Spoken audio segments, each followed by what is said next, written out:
1988, le Joker rencontre Vicky Vale. La scène est culte et l'organisation millimétrée. J'ai trouvé une feuille de service de Batman de Tim Burton et aujourd'hui, on va la décrypter ensemble.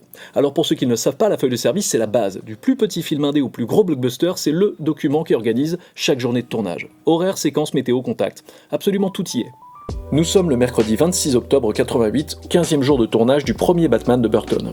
Aujourd'hui, une partie de la séquence 92. Intérieur nuit, musée. Vicky Vale rencontre le Joker. What do you want? My face on the $1 bill. You must be joking. Do I look like I'm joking? No. 4 pages 3/8 de dialogue servis par Kim Basinger et Jack Nicholson, se terminant par l'arrivée fracassante d'un Batman interprété par Michael Keaton.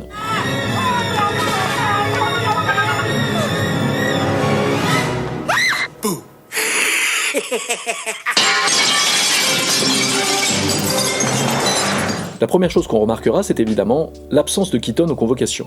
En effet, nous n'aurons que l'arrivée de la chauve-souris, doublée par le cascadeur, mais pas de face-à-face avec le Joker aujourd'hui. Et là, on remarque un truc assez étonnant. On découvre que les 3 comédiens principaux n'ont pas d'heure de convocation. Pas de pick-up, pas de HMC, et pas de call sur le set pour Nicholson, Basinger et Hall.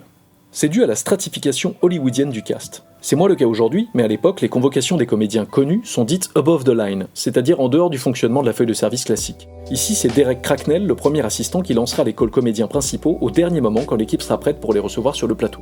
On retrouve ensuite les convocations des figurants, des visiteurs et des employés du musée qui vont passer la journée à rester allongés, étant morts dans les séquences précédentes. Big up spécial pour ce figurant, qui a dû rester toute la journée, le nez dans son assiette. Et enfin le dépouillement. Et là on verra vraiment le détail de l'organisation du film avec absolument tous les éléments nécessaires à la scène. D'abord avec les accessoires, allant de la nourriture et des boissons jusqu'au ghetto blaster en passant par la canne du Joker. Ensuite avec les prothèses, avec celle des cicatrices d'Alicia et le maquillage à fondre du Joker, et enfin les effets spéciaux, avec le briquet lance-flamme et les effets d'acide de la boutonnière. Dernier détail intéressant, c'est le terme « repeat » qu'on retrouve à plusieurs reprises dans le dépouillement. Aujourd'hui, on n'utilise plus volontiers le terme spare, rechange en français. C'est simplement le moyen d'indiquer qu'il faudra plusieurs répliques du même élément. Par exemple pour la lucarne, il en faudra plusieurs exemplaires à briser pour pouvoir faire plusieurs prises de l'arrivée de Batman.